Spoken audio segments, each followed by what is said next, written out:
Sponsored in part by Pediatric Associates of Dallas. Pediatric Associates of Dallas has been providing excellence in pediatric medicine since 1971. PAD has locations in Dallas and Plano and is now open 7 days a week because taking care of kids is what we do. The following content is not intended as a substitute for professional legal advice, medical advice, diagnosis, or treatment. Always seek the advice of your attorney, advocate, physician, or other qualified health provider with any questions you may have regarding any medical or educational concerns.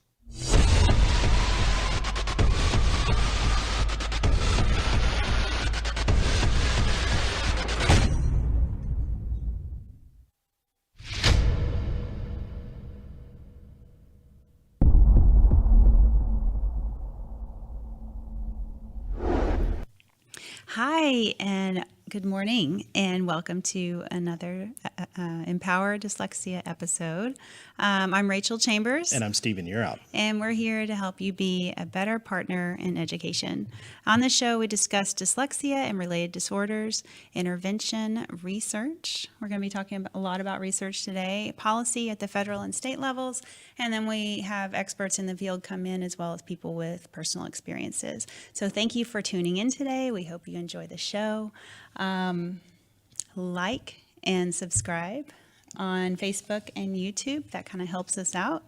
And Yeah, it helps us with our sponsors. I'm not sure how many numbers we are up to today, but share, and also feel free to share our podcast with your friends that may be seeking other information, because we're here to help. And if you like us, then share us with some of your friends on Facebook. When I looked last night, YouTube was 1,700.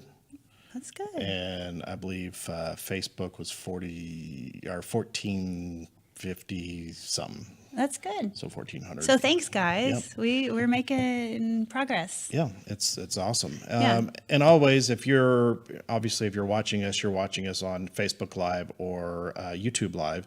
And if you would rather just download all of our podcasts, you can get them on all of our your favorite apps: iTunes, Google Play, Stitcher, Spotify, AnyPod. I mean, iHeartRadio. We've now made iHeartRadio, which is a big thing. So please download our podcast if that's the way you like to get it, or you can watch them all on either Facebook or YouTube. And our website. Yeah. Yeah. One other thing real quick, we made the announcement last week. That's right. That we now, Empower Dyslexia now has their own discount code for Learning Ally. So you can go, if you want to get a new family membership, you can get 20% off if you use the discount code ED20. So pass that around, guys. If you need Learning Ally, and especially if you're, homeschooling, or maybe your school just doesn't provide that for you. It is a good tool and a good resource. What they do. They're all human readers. Yeah, they hire actors to read the books, and so it's not some computer automated voice that's very bland. So yeah. And also, since we're in October and it's Dyslexia Awareness Month, we'd like you guys to make everybody aware, like your school board, in particularly, right? Or your congressman or woman. So. Yeah, I mean, we want to throw a little twist in it and ask you. We're getting closer to the end of the month, so if your school board hasn't met yet, go down to your school board meeting. During the public section, public comment, you can go in there and actually talk about dyslexia intervention. Give them praise if they're doing what's right, and let them know if they're not doing what's right, and how we can fix it. I mean, we got to come with not only the problem, but the solution on how we need to fix it. They can't fix it if they don't know about it. Well, right? And guys, this is a good segue, because today we were talking about dyslexia interventions and kind of the research behind the dyslexia intervention. So that's kind of big. Our guest is Dr. David Kilpatrick. He is a PhD and a professor. Well, okay, let me just read it. So David Kilpatrick, he's a PhD. He's a professor of psychology for the State University of New York College at Cortland. He is in New York State, or I'm sorry, he is a New York State certified psychologist with 28 years experience in schools. He has been teaching courses in learning disabilities and educational psychology since 1994. David is a reading researcher and the author of 2 books on reading. One being The Essentials of Assessing and Preventing and Overcoming Reading Difficulties, and Equipped for Reading Success. He has also co-authored a 3rd book called Reading Development and Difficulties, Bridging the Gap Between Research and Practice. And that should be out, it looks like, next month. So David, welcome to the show. I'm so glad you were able to join us this morning. Thank you. Awesome. There he is. Well, great. Well, why don't you start off by telling us a little bit about yourself? Yeah, I worked for 28 years as a school psychologist, and probably about 10 years into it, I came home one day and I said to my wife, 90% of what I do has to do with reading difficulties and ADHD.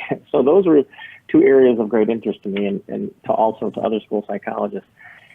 About 9 years into working as a school psychologist, I attended a summer workshop by a guy named Phil McGinnis. And unbeknownst to me, what I learned from him was there was this vast research body on reading, how we acquire reading ability, why some people struggle, etc.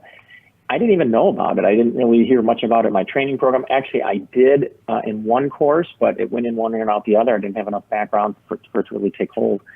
But our field, the school psychology field, seemed to run parallel to this. And tens of millions of our federal tax dollars are spent on reading research every year. That's just in the United States. And they also spend federal and plus private funding. Now that dwarfs the $13 to $15 billion a year that is spent on reading remediation in the United States. Well, anyway, studies are funded in the UK and Germany and Spain and all around the world, and it's really an international type of thing. And we don't even know it exists. And we're not talking out at the fringe here either. I mean, for example, Harvard University, in their arts and sciences department, in the psychology department, they're cranking out great research in this area. In their education department, in their, school of education, in their school of medicine. So here, at one of the most prestigious universities in the world, 3 different schools of that university are cranking out great research on this, and nobody knows about it but other researchers. So there's really a problem with that. And once I learned about this, I was teaching courses part-time and therefore had access to that research. Normally, we don't have access to that research unless you live next door to a university library and know where to look. So anyway, what I've been trying to do over the last number of years is, connect the research and practice. And there's some pretty exciting stuff that we need to bring over from those stuffy, technical, scientific journals into the classroom. So you bring up a great point. What, in your opinion, why is it that there's such a disconnect between the research that's being done and the implementation of it in the classroom? Because I mean, if we're spending the millions of dollars on Millions research, and billions. right, on research, and we're never getting that to the people that are actually going to implement it, right, what's the use of doing the research? That's a good question. I think there's good use, because when the day comes that we finally recognize that this is available and start making use of it, it's going to be great help. Because the way I put it is this research has been a tremendous success in the sense that we've really come to a pretty good understanding of the nature of reading disabilities, dyslexia, call it what you want. We'll come back to that. And even outline some of the best ways of going about doing it. But on the other hand, it's been a failure in the sense that it hasn't really made a difference. And I think a big part of it is this. I read once years ago that if you got a bachelor's degree in, say, 1820, now what would that be? Maybe 1% of people would have. But if you got a bachelor's degree in the 1820s, you would have been exposed to all the known knowledge base at that time. Everything they knew about history, everything they knew about science, everything they knew about medicine, et cetera, et cetera. and you probably would be reading Latin and Greek as well, and French.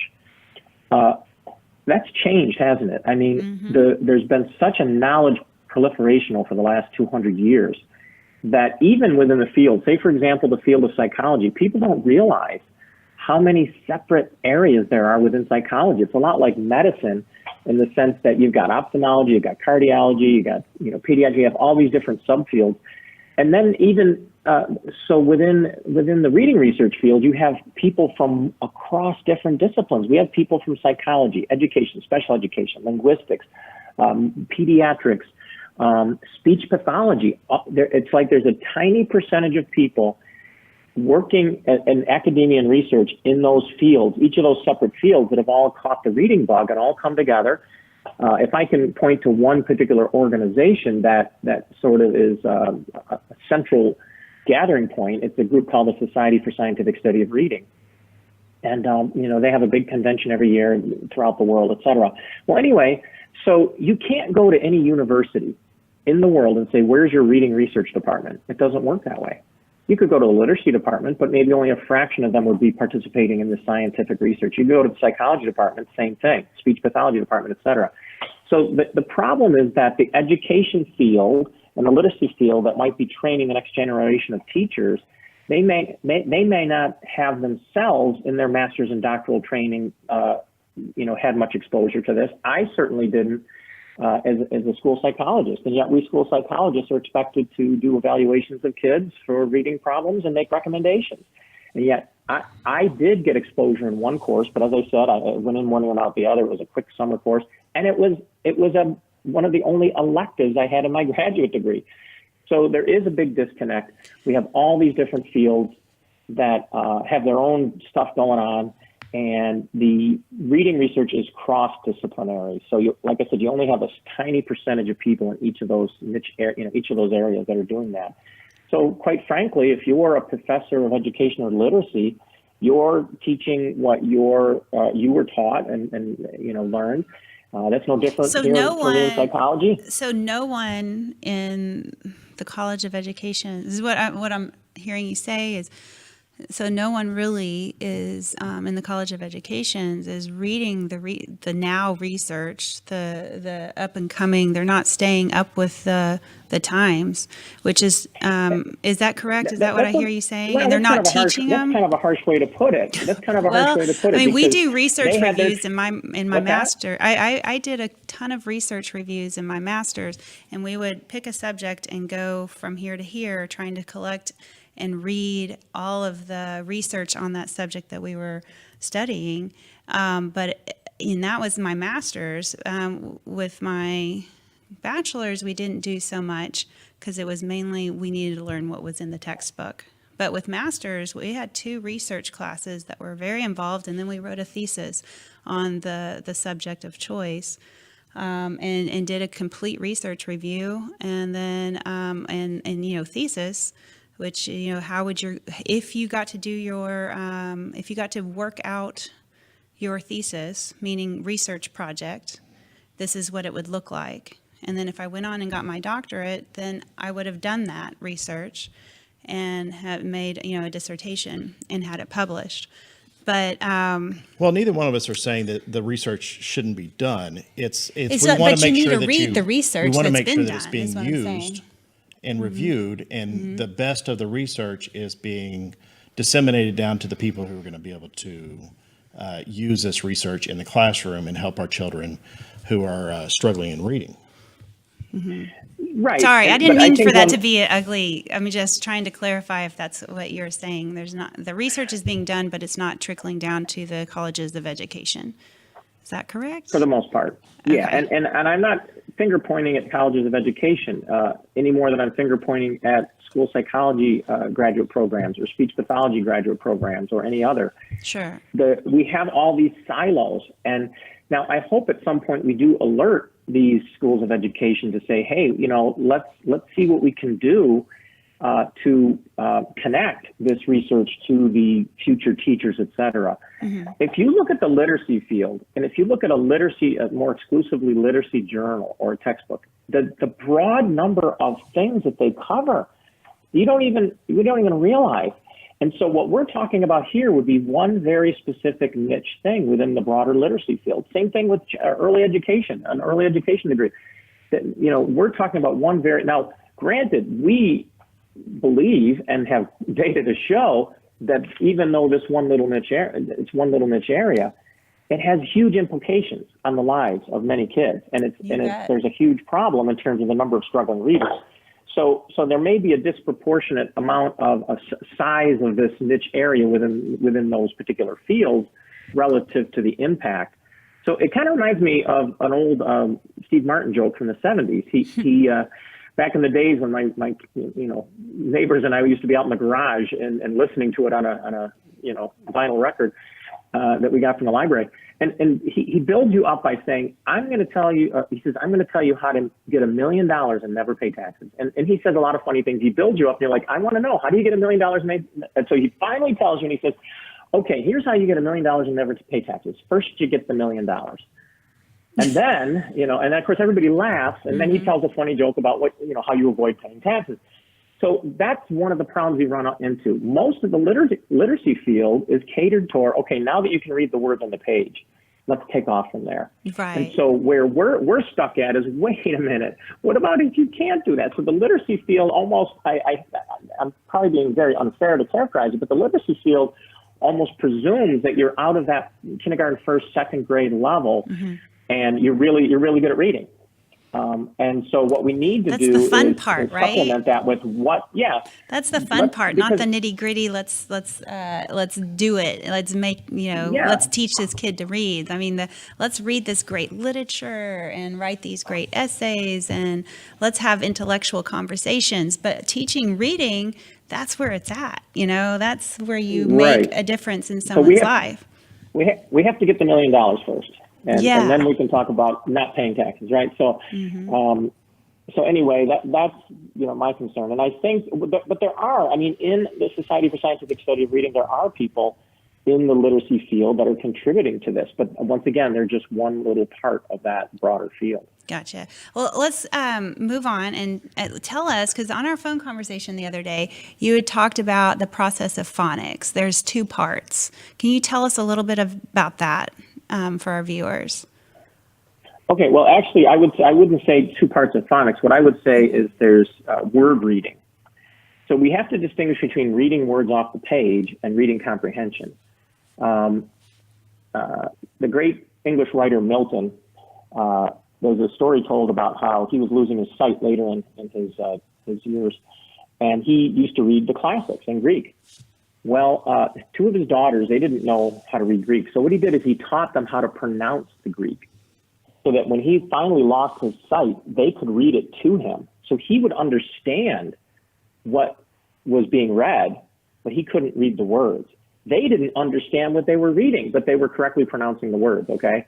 We see this distinction between reading the words and comprehending the words in multiple places. We see it in kids with very severe dyslexia, for example. They can't read the words, but if you read the passage to them, they would get it. We have children in the opposite direction we call hyperlexic. These are children usually that have a speech or language impairment, and they can read the words just fine, but they don't understand what they're reading. I happen to be hyperlexic for Spanish, by the way. I took Spanish in high school and college, and I let it go, but I can still pronounce the words perfectly fine, and I only understand a fraction of what I'm reading if you hand me something in Spanish right now. Then you have children where English is not their first language. And what's really fascinating about this is studies have shown if you have 2 kindergarten girls enter kindergarten, one only knows English, the other one just started learning English 6 months before because the family moved to the United States. Research shows that these 2 girls will be at the same level of word reading at the end of 2nd grade, but they will have a huge disparity at comprehension, because it's going to take a lot longer to overcome the language aspect than it is just, developing the code knowledge to read the words. So anyway, that's a long way around the barn of saying we have to, in our minds, recognize that you can have one skill, which is comprehending material, and that can be demonstrated by someone reading it to you, and not have the other skill, which is not being good at reading the words. So with that said, word reading is something that has generated literally thousands of research studies. How well you read words off the page, why some kids struggle. what I was saying is that there are two levels of word reading. We tend to only pay attention to the first when we try to deal with children that struggle. The first level of word reading is phonic decoding. Now, we have to distinguish between phonics as a teaching method and phonic knowledge and phonic decoding ability as a skill. Skilled readers, if you're a skilled reader of English or any other written language, you have phonic ability, even if you were never taught through a phonic program. So you give any child from 3rd grade on who's a skilled reader of English, even if they were never taught phonics, you give them nonsense words. Those are pronounceable words that aren't really words, like blat and prop. They will read them perfectly fine. The only way they can do that is they have phonic knowledge. They may have never had phonic instruction, but they figured out that code all on their own. So that's not an optional skill. People are debating whether or not everybody needs to be taught phonics. Well, I understand that debate. Here's the one problem with that is that we have, this sounds impressive at first, but we have about an 80% accuracy rate taking information on letter name knowledge, letter sound knowledge, and basic phonological awareness in the fall of kindergarten. We have an 80% accuracy rate of telling you who's going to struggle at the end of 2nd grade. Oh, wow. Now that sounds high, but then take that 1 out of 5 where we're wrong and multiply it by the millions of children in this country. So what that means is that the attitude seems to be, well, not every child needs to be taught phonics. Technically that's true, but we don't know who those kids are, and there's no correlation with IQ, virtually no correlation with IQ. Mm-hmm. So we don't know which kids really needed the phonics ahead of time. We just don't. So if all children receive it, we can make a big dent in those children that would struggle. So there's a large portion of children, somewhere in the range of 1/4 to 1/3 of children, they will not figure out the phonic knowledge that they will need on their own. They have to be taught explicitly. So anyway, that's the first skill, is being able to sound out a new and unfamiliar word. And that's how we learn most of our words, by the way. Adults that are competent readers have, on average, about 40 to 60 or more thousand words that are familiar to them, that jump out at them instantly. Think about it. When we read, words jump out at us. If we're competent readers, we don't have to sound them out. We don't have to guess. So let's just say for the rest of today, 50,000 words is the average literate adult. If you have 50,000 words in that data bank, we call it an orthographic lexicon. Teachers sometimes call it a sight word vocabulary. 50,000 familiar words. How many of those do you think the teachers taught us and parents? I don't know, maybe several hundred, maybe 1,000. We learned the rest ourselves once we had that code knowledge and we could accurately sound out words in context as we're reading things throughout 3rd grade, 5th grade, 12th grade, last week reading something and coming across a new word we haven't seen before. If we are able to correctly sound it out phonically, we are in a position to remember that word. That'll be the second step. If we're not able to sound it out phonically, then we have to guess and maybe come up with the wrong thing, etc. Mm-hmm. So the phonic knowledge is essential for word level reading. Either we teach kids to do that, or we let them figure it out.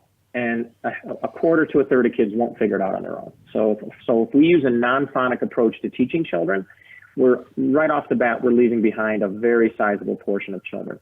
All right, but what if we do? What if we do all the right things in terms of teaching them the code? You still have a fairly large percentage of children who still struggle because of the second level of word reading. So the first level of word reading is being skilled at sounding out a new word. The second level of word reading is remembering the words we read.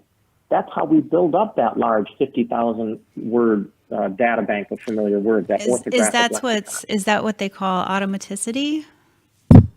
Well, automaticity is a description of access to those words, but automaticity doesn't tell you how it becomes automatic. There's so I see that very often, even in the research literature. They'll just kind of say, well, yeah, they sound out the word enough and then it becomes automatic. What does that mean? What does that mean? How do you go from a word that you have to sound out each time to a word that jumps out at you instantly? Well, the orthographic learning research literature tells us about that.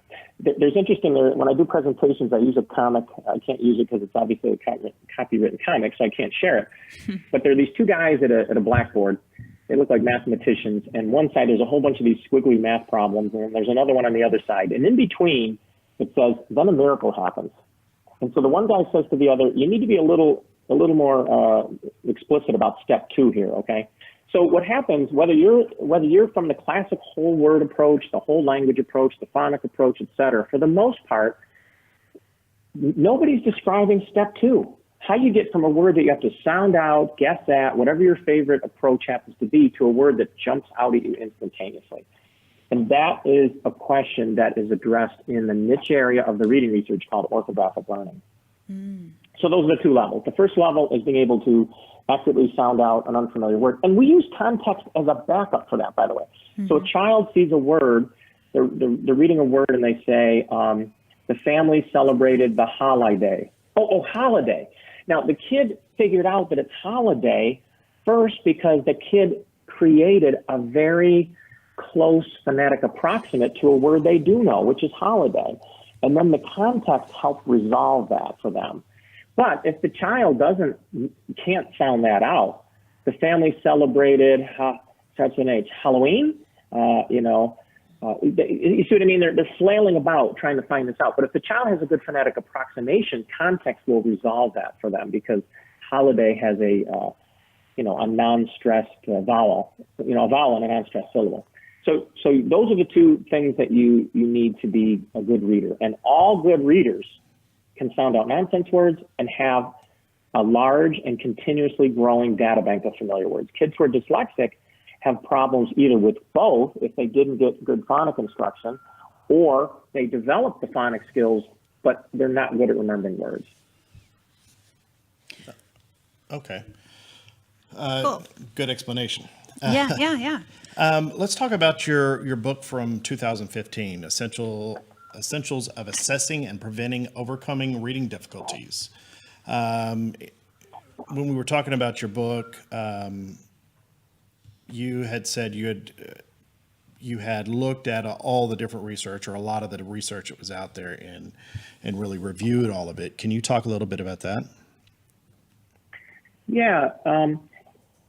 As I mentioned, we have this, they call it a silo effect, all these different people working independently in different niche areas. And that's true in the reading research. One of these days, I'm going to sit down and see if I can come up with how many niche areas within the reading research there are.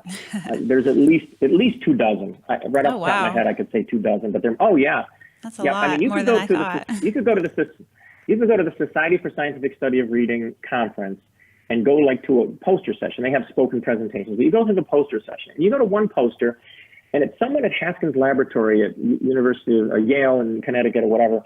And they put people under a functional MRI machine, and they scan their brain during a certain reading task. Then you go to the next poster, and it was some school where the teacher was clapping out syllables with kindergartners. I mean, it goes on and on and on, and there's such a wide variety of ways of coming at this research. Anyway, you have all these niche areas, and this may be a bit surprising, but there's a niche area in the reading research that's called orthographic learning that I just mentioned, and that means research on how we turn unfamiliar words into instantly accessible, as you call them, automatic words. So we have instant access to them. They're in that data bank of familiar words. No sounding out necessarily.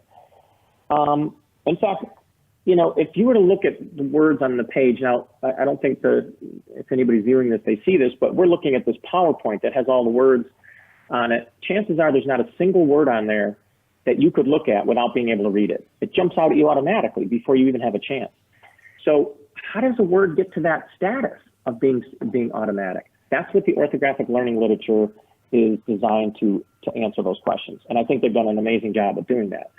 Then there's another niche area in the reading research, which is the intervention research for children with poor word level reading, including dyslexia. And just so you know, in the reading research field, poor word level reading pretty much equals dyslexia, with a few caveats, like it's not due to blindness, deafness, Sure. severe intellectual disability. Okay, so dyslexia doesn't have. It's not like you have some poor word level readers that have normal intelligence that have dyslexia and those that don't. As long as the child's had opportunity and effort, that's how it gets defined in the field. So anyway, so when I use the term dyslexia, and if I talk about poor word reading, I'm using them interchangeably, as the research community does. Anyway, so you have this field of intervention for children with poor word reading or dyslexia. What's really fascinating is there is virtually no substantive crossover between those two niche areas, between the niche area of doing intervention with word level reading and the niche area of how we learn words and how they get stored in our long-term memory. Now, lest you think that's just some crazy idea of mine, I ran that by some top people in those niche areas, and they were like, at conferences, and I specifically asked them, I said, yeah, you're right, there really is no crossover. And it's not for philosophical reasons. It's not like they have a different philosophy of how to approach questions scientifically, not scientifically, et cetera. It's just that the field of reading research is so big. So working as a school psychologist and teaching part-time at a college back in the 90s and the early 2000s, I had access to this research, and I wasn't stuck with one niche area. I was reading in any area that would help me answer the question of why this kid sitting across the table is not learning to read. He's a great kid. He's the star of his softball team, and everybody likes him, and he's got perfectly normal intelligence. Why is he struggling reading? He's trying. He really wants to learn. So for me, I went to any niche area I could find. And so I spent most of my time in the phonological awareness literature. That's its own niche area. Or I should say phonological processes, and that includes phonological awareness, rapid automatized naming, phonological working memory, and the dyslexia literature, and the other two I just mentioned. So those four were the ones I spent most of my time on. Anyway, that's a long way around to say that I started noticing some patterns as you interpret the intervention research in light of the orthographic learning research. And it's very fascinating in terms of connecting how the phonemic skills, what role they play in remembering words. So contrary to any intuition we might have, if we're just sitting down and observing kids reading and listening to the kind of mistakes they make, etc., we would not be capable of coming up with this process of how it works. It's really been a conglomeration of a number of different studies and methodologies. But the bottom line is we require very good phonemic skills. I'll explain what I mean by that. Phonemic skills to be good at remembering words. It's not about visual memory. Our intuition is that we remember words based on visual memory. So I look at a door and I say door. I see the printed word door, I say door. It feels like the same thing. Visual input, verbal output. But it's not the same thing. Go down to Haskins lab, look at the studies they do. The areas of the brain that activate when we do a visual memory, like looking at a door and identifying it versus reading the word door, they are about as far apart in the brain as you can get. One is in the right upper parietal area, and the other is in the lower left occipital temporal area. So our intuition fails us in determining that. Consider this. Children who are deaf, when they graduate high school, on average, they're at about a second to third grade reading level. Why would that, if reading was visual memory, how can you possibly explain that? But if it's phonemic or phonological, having to do with the sound, I didn't elaborate on that yet, but it explains it perfect, because they don't have access to the individual sounds within spoken words because of the deafness. And I could go on and on and on. The correlation between reading and visual memory is close to zero. The correlation between phonological skills, now just let me back up. Phonological or phonology. Everything we take in through our ears, we call auditory. Could be a siren, could be a baby crying, could be someone talking. But we subdivide our auditory skills into phonological and non-phonological. So a baby crying and a siren are not phonological, but the sounds of people's voices are phonological. So phonological has to do with the sound properties of the spoken language, whether it's our using it or our perceiving it. As it turns out, poor readers usually don't have generic auditory problems. It's phonological problems. And I want you to just reflect on why that might be. This is going to sound a little bit strange, but in English and in Spanish and every other alphabetic language, we don't write words. We don't write words in the same way that the sun does not rise and the sun does not set. But we say the sun rises and sets. That's a manner of speaking. When we say we write words in English, that's a manner of speaking. We don't write words. We write phoneme characters. So you look at a word, and each one of those letters is designed to represent a phoneme. A phoneme are the individual components within a syllable. So in a phoneme like C, you have two phonemes, E. In a phoneme like hat, you have three phonemes, at. But phonemes and letters don't always line up perfectly. So you have a phoneme like shoe, there's 4 letters, but there's only 2 phonemes, shoo. And our writing system is designed to capture the speech stream at the level of the phoneme. The very first alphabet, the Proto-Phoenician alphabet from about 1700 years ago, 15 to 700 years before, BC. So that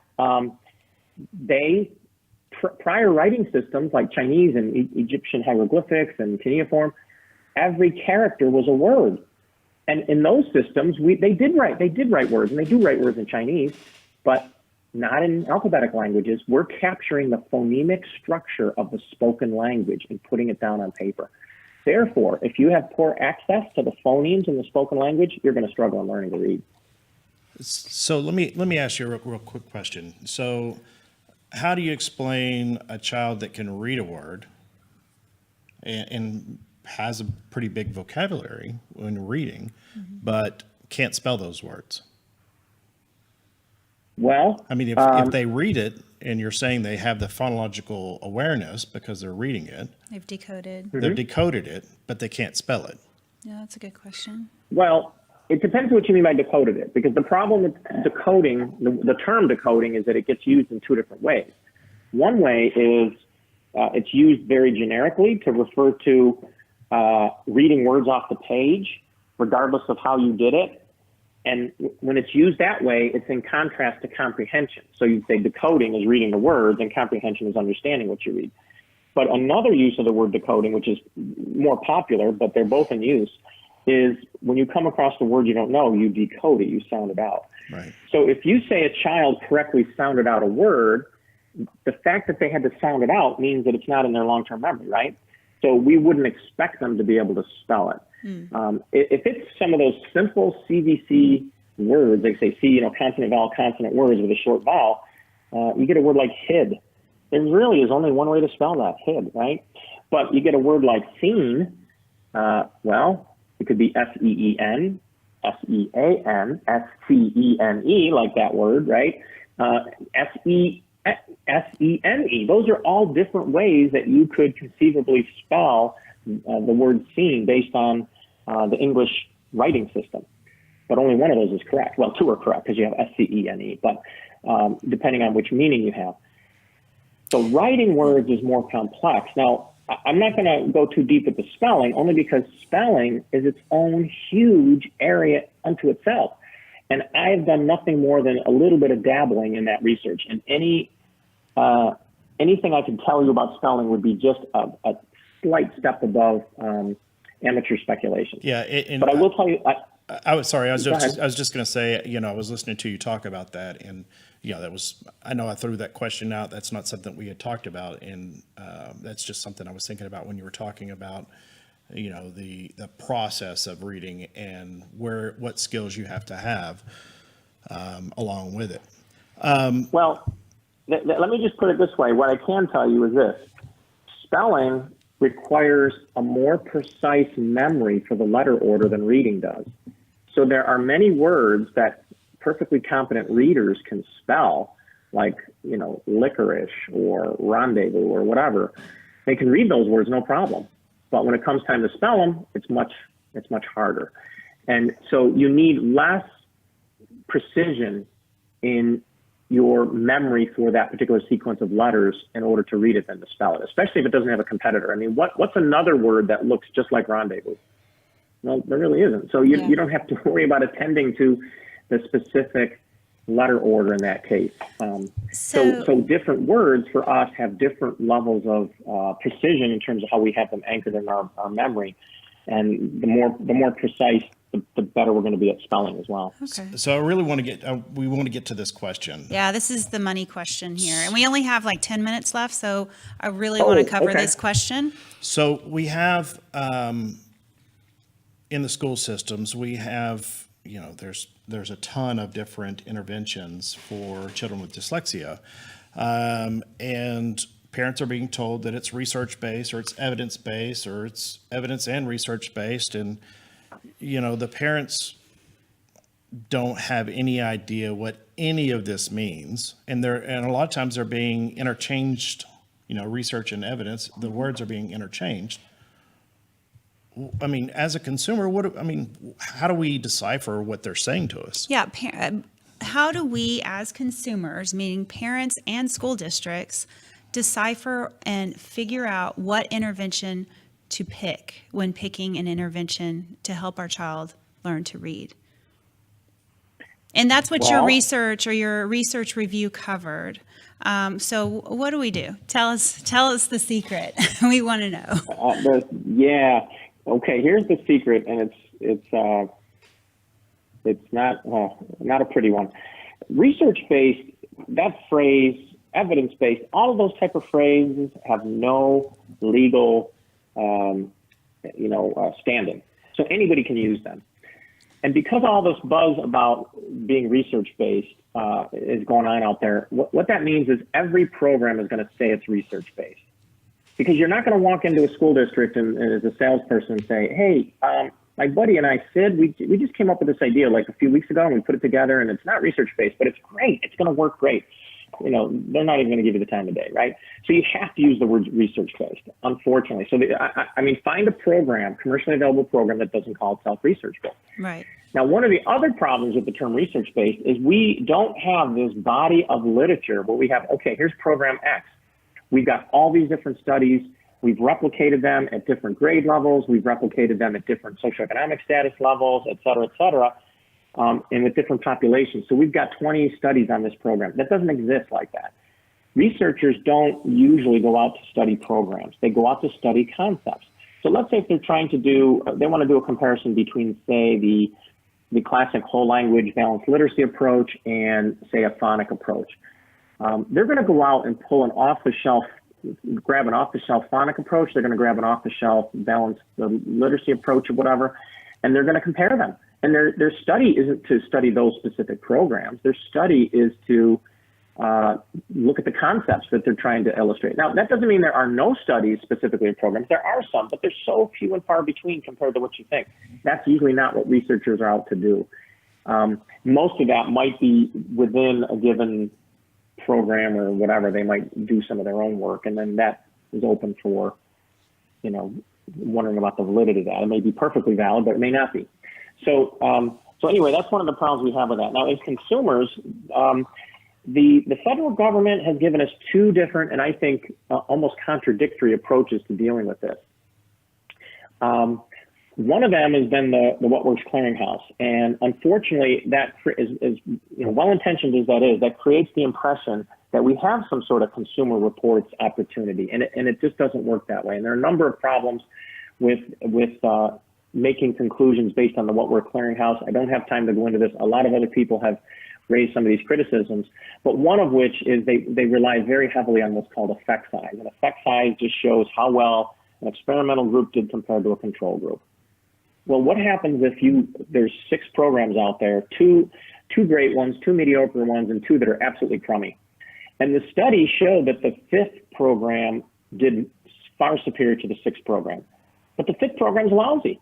So effect size is just telling you how it did compared to, so if I were to play my 9-year-old grandson in basketball, I assure you I will win, all right? Does that make me a great basketball player? No, but if you put me up against a top high school player, they're gonna beat me. So it's a floating point of comparison.